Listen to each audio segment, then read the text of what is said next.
Good morning. I'm vlogging again. Dog number 1, dog number 2, coffee number 2, and it's 8 degrees outside in Ontario in February. What? Should we be worried about global warming? Probably. But anyway, cheers to coffee. Only one kid is home today. Esme was home Monday, Tuesday. Jack's home Wednesday. Let's get to the good news. Dean has received his schedule, so he has a month of reserve, which means he doesn't actually know if he's flying. So just got his flight, so he will be gone Thursday, Friday, Saturday, home Sunday, and I leave Monday. Yes. It's very exciting to have passes and fly and like do exciting things, but it's very tricky when in order to get those passes, you got to be like married to a pilot and you never know if they're going to be home. Just imagine my life when these kids are like 16 and 18, 17 and 19, and they don't need a freaking babysitter. They might try to have house parties, and that's gonna get weird. But honestly, it's a risk I'm willing to take, okay? I can bribe them with cash. Anyway, so we've got our breakfast on the go, a bowl of cinnamon and spice oatmeal, instant oatmeal, water, a barking puppy because she's driving Honey crazy. Editing Amanda popping in to say, in case this video has like little context, I'm trying to get to Mexico. So my sister is on her honeymoon and she is there for 2 weeks. And so she did a week with her husband. And then the second week, she invited friends and family, whoever wanted to join them, to come. Now, typically I wouldn't fly this time of year because it's spring break. And when you're flying on standby, that's chaotic. My husband's a pilot. I have access to standby passes. And this is me prepping for the trip. I was just chatting with my friend Chandra, who is a flight attendant at Air Canada, and she's always giving me tips on how to like just be prepared. So with this time of year that I'm traveling, it is falling into spring break season. So like in Ontario, spring break doesn't start till mid-March, but it's sort of starting in different parts of Canada. So that said, I just have to have flexibility. So what's nice is that the fact that my trip begins and Dean is home for a couple days and then my dad is on standby to come in and like watch the kids if Dean gets called in, takes the pressure off a little bit. Okay, here's where I'm at. So like here's how I kind of plan out my flight information. So here's my preferred flight. This is on Monday, my departure day. There's flight number 1, flight number 2, and there's space on both. So I'm really optimistic about getting there. Decent. It's actually the return. So I really wanted to come home on Thursday because that's when my sister and her family are leaving from Mexico, but it's looking a little tight. So I'm thinking I'm actually going to try to come home on Friday. Basically, I'm going to call the hotel, see if I can extend my stay by a day, and then try to work my way through these flights. There's 2 direct flights to Toronto, and then there's a flight out of Cancun to Vancouver, and then Vancouver, YYZ. Otherwise, on Thursday, there's again 2 flights out of Cancun to Toronto, and then there is this Montreal flight. Now, I don't mind getting to Montreal or Vancouver, honestly, either one. And then what I would just do is like stay overnight in the hotel airport, or like the airport hotel, or this one I believe actually is like a late red-eye flight, which I absolutely hate doing, but I don't mind. Be tired for a day or so. That may seem a little bit complicated, but it's just more simple than you think. Like essentially I'm just looking at departure times and then the loads. So because it is busy-ish season, there's like 1 or 2 seats available on flights, and then there's other Air Canada staff flying too. And so then it's a matter of like where I fit in seniority. And so the biggest thing I find is just to go in there with like a relaxed and very carefree spirit, because I either get on the flight or I don't. And if I don't, have a plan B and then a plan C.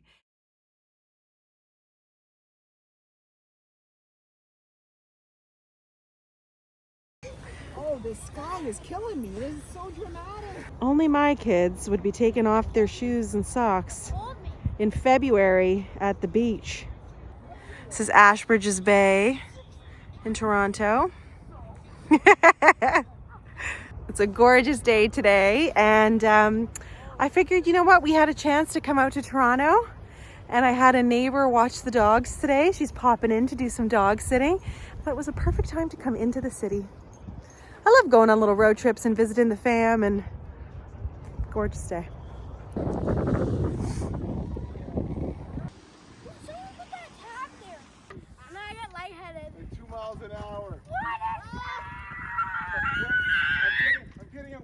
boyfriend. Stop it.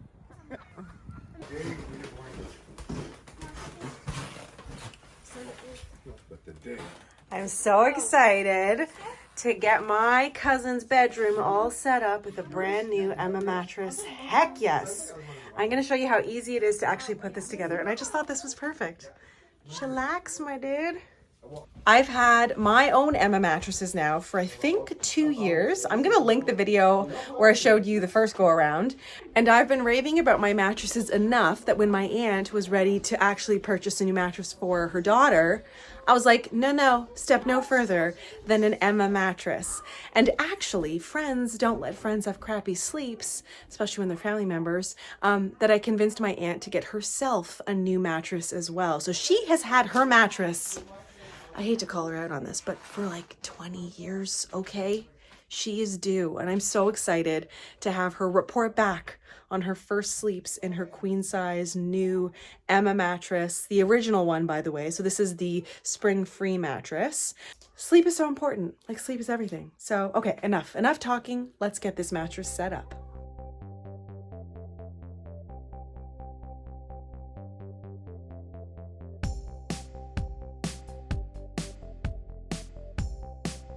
I love this. All we have to do is let the mattress sit and it will rise on its own over the next few hours and she'll be ready to use it for bed tonight. So like I went to Oh my God, you guys, how is the bed?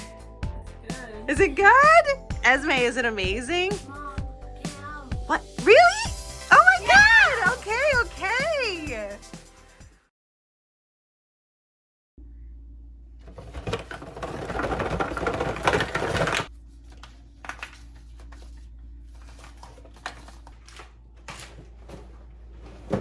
I think what I'm showing right now, and sometimes this part of my life weighs heavy on me, but it's the invisible work that we as moms carry. And you know, obviously I'm in a hetero kind of relationship, so I don't know how other relationships work when it comes to this, but I don't know, I've always prided on Dean and I on being like really balanced and all that, but then when I really look at it, like, it can't be. It like just can't be. When you have one partner who is away a lot, it's just easier if the other partner is the one who's a bit like the family administrator, you know? I'm not saying it's my favorite job, but I'm good at it. And yeah, I don't know. Like Dean is highly capable of getting the groceries and all of that. However, I know what the kids like in their lunch, and they don't have the items that they want to use when they make their lunch. It's just going to be a nightmare for them. And I try to make the mornings as smooth as possible, but I'm not here. Anyway, so yeah, that invisible workload, I'm telling you, I almost would have preferred not knowing about that term because it just pisses me off how much I manage, and how little appreciation there is for that. It's just, I don't know when we'll get there as a culture, as a society, when we really appreciate how much it takes to keep a family running. I'm all packed. It is a very short trip. I definitely have overpacked despite being a short trip, but it's still probably underpacking. If whatever, who cares? Let me just show you what I brought. Here's my suitcase. And in the front here, I just have Band-Aids and a sleep mask. So these are my fancy shoes, if you will. They're terribly uncomfortable, but they're great for travel. So those are those. And then I bring my Tevas for walking around in the day, going to breakfast, that kind of thing. I also have my runners, but these are very comfortable, and I'm hiding them from the dog right now because she keeps chewing and everything. And not that sweet dog, the other dog. Okay, so here's what I've got. Clothes are there. Over there we have my travel outfit for the day. And then of course my toiletries, my medicine bag, and a couple things I'm gonna put in my travel purse. So this is fairly new to me. These are packing cubes. Never really used them before. Used them on the last trip to Dominican. I'm still working out if they work for me. I don't know. It's also really simple to just roll up your clothes and pop them in your suitcase. And I tend to have my clothes on this side so I can zip them up, and then everything else kind of fits in here, the looser big items. Okay, so working on that. I brought a couple t-shirts, fabulous sunglasses I got in Venice. This is a hat. It's one of those hats that like scrunches up pretty well, so it's pretty decent for travel, and it'll fare well. I have my swimsuits. So these are 2 new swimsuits I bought from La Vie en Rose, and they fit really nice. When you are heavier in the chest, it is unbelievable when you find a top that fits. So I basically have the green one, the black one, and then I brought my rash guard, which is bright pink, ankle socks, and then 1 pair of long socks in case my toesies are cold when I'm sitting in the room. Underwear, and then I have my bras. I also have a pair of like, what are they called? They're not so much shapewear as just like save your thighs wear. And then I have, so when I'm wearing dresses and things, they're really comfortable. And they don't suck your tummy in too much. Like they're just, these are like, I think they're La Vie en Rose. Yeah. Anyway, very comfortable. Pair of pajamas, my comfiest pair. This next little bit are dresses and then comfortable casual wear. So this is a onesie that is from Smash and Test, really comfortable short style. I have 1 white long sleeve shirt. We have a green little bra top, green shorts. You can kind of see the look that's going there. For evenings, I have this skirt and a black top. This is a long skirt, black top. And then this is a blue shirt that I thrifted. Love that shirt, Ralph Lauren, and a blue dress. This dress, by the way, Wilfred from Aritzia. You have seen me wear it a bunch of times.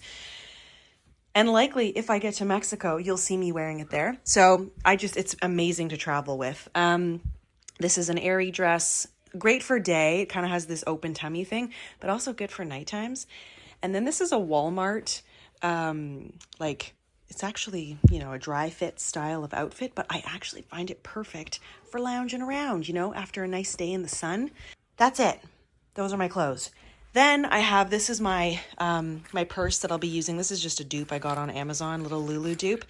Oh my God, can you believe what Dolly did to my bed? Kindly ignore. We'll be fixing that later. Anyway, here's my travel outfit. I have comfortable underwear, a loose t-shirt.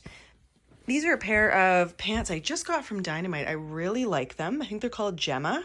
Loose, but comfortable, but yet put together, because the thing is, when you're traveling on a pass, you're actually supposed to look somewhat put together because you're representing the company type of thing. Then I have this. What I like about this is it's not a hoodie, but it has the same effect.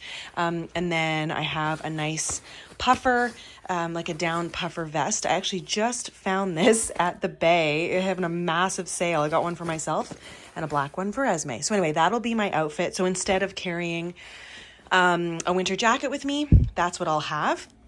I'm also going to pack up a hat and gloves just because on my way home, I usually fly in and out of Toronto, but the loads are not great for the way home, and I just want to get back to Canada. So I'm actually going to be flying, should all go well, into Montreal and then come home.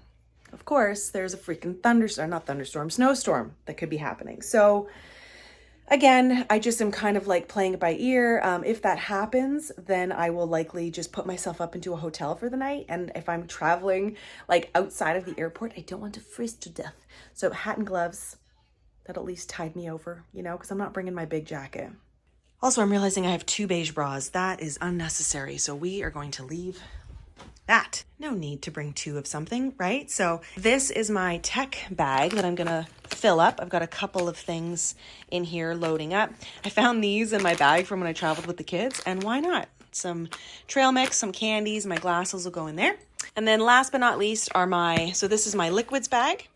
This is my toiletries, and then this is the medicine that I'm bringing. So I figure I'll just go through it and show you what I'm bringing. Starting with my medicine kit area. So in here, I've got things that I'd say are definitely specific to when you're traveling like down south and you don't know what the food situation is going to be like, if it's going to hurt your tummy or whatever. So I've got Pepto-Bismol. I also have some powdered electrolytes, Imodium to stop the situation. I also have Reactin because I get allergies from time to time. This is Vicks Dayquil. I swear by this stuff when I'm not feeling good. Great to kind of like help with your sinuses, or if you're just like feeling a little bit, that helps. In here, I've got a mixture of Advil and Tylenol. I also have some Sudafed. If you ever get congested, it can feel really crappy as you're taking off. Senecot, because no one wants to be plugged up when they're on vacation, and some Tums. So that's it for my medicine area. a very well packed, but I actually still have space in this little travel kit. I got these off of Amazon. I'm gonna link them. They are linked in my Amazon shop if you're curious. What I like about this is it's not a flimsy plastic. Like, this is very, very sturdy plastic, and it helps when you're just trying to shove it full of stuff. Okay, so here's what I'm bringing. We have some sunscreen. Then we have my face sunscreen. This is CeraVe. I have some Dove hand cream. This is the only real makeup I'm bringing. This is Bare Minerals. What is this called? Complexion Rescue. It has SPF in it and just adds like a little color. This is throat spray from Betadine. I swear by this stuff. If you get a little tickle, spray, you feel better. I have some Cetaphil, some face wash. I swear by this stuff for my hair. This is the Pureology 21. It's just a nice, almost like a leave-in conditioner. We have some aloe, because occasionally I'm an idiot. I get burned. We got some hydrocortisone. This is more like first aid stuff. And then I have some, toothpaste, handy. I also have some polysporin. I bring 2 essential oil roller balls with me. Typically I bring the one that Dean makes, but I've run out. So we have the peppermint one for the head. And then I also have this Eater's Digest one for the belly. And then we have makeup remover. I also have some dry shampoo. They might confiscate this from me, but I always try. Anyway, so that's all I've got. So that's it for my liquids. I'm really getting good at this whole travel thing. Like, I'm getting so much better at packing, honestly. And then this is my like rest of my kit. So I always have kind of like an elastic band. I got lots of like Q-tips and cotton balls and an emery board. I know I like to bring that with me. And then we have a hairbrush. So as for makeup, we have that Complexion Rescue from Bare Minerals, which is great, as wonderful base.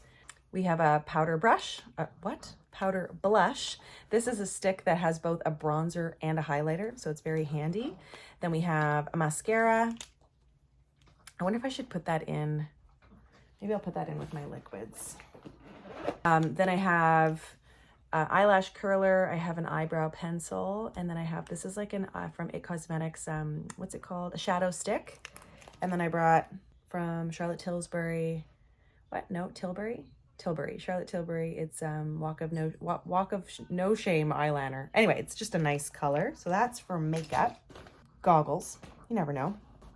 I got this really cool deodorant from Dove the other day. Check this out.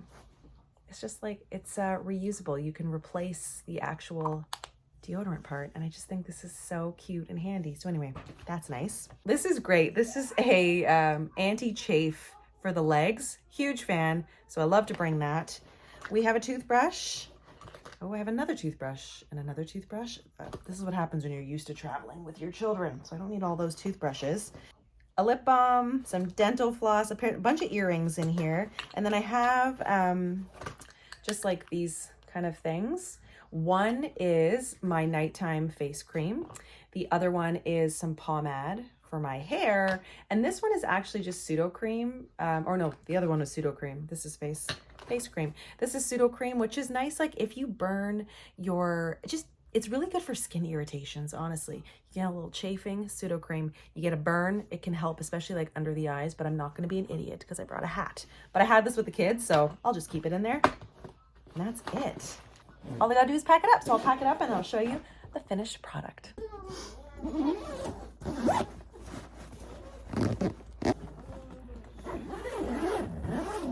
And there's still space if I want to bring any presents home or anything. And I will say, just a tip, if you're ever flying carry-on only, do yourself a favor and don't pack your carry-on so big that you have to open the expander. Because typically once the expander is open, your suitcase no longer is eligible, in the sense that like it doesn't fit into that thing and it doesn't fit into the overhead bin. So you've been warned, okay? So right now I'm just charging my headset. I also bring like a plug-in type depending on the type of seat I'm in when I fly. So I got my headset charging, my AirPods are charging, my battery pack is charging, my laptop is charging, my Kindle is charged. Like, I just get everything like at 100 so that you're just ready for whatever comes your way. And I find it just keeps the day smooth. And honestly, here's my plan. So if I don't get to Mexico tomorrow, I'm just not sure that it's worth it for me to attempt to go the next day, honestly, because that means I would spend like Tuesday travel day, have one day in Mexico, and then be traveling home on Thursday. Like, that seems so chaotic. That said, though, it's not like I'm getting a refund for my resort, like it's already paid for. This is not the smartest way to travel, okay? And I admit it. So, I don't know. I got a good deal on the room. It would suck to have that money go to waste, but it's like, I don't know. So I'm really hopeful. Like, I just would really love to get there tomorrow. It doesn't even matter what damn time. Then I get Tuesday full day, Wednesday full day, and then Thursday go home. One day in Mexico is done. Do we agree? Anyway, all right. Wish me luck, man. Wish me luck. And it sucks because you guys already know what's going to have happened, because I will probably have pictures in the title. And if I don't make it, it's going to be some dramatic YouTube title. So like, you already know. Dang it.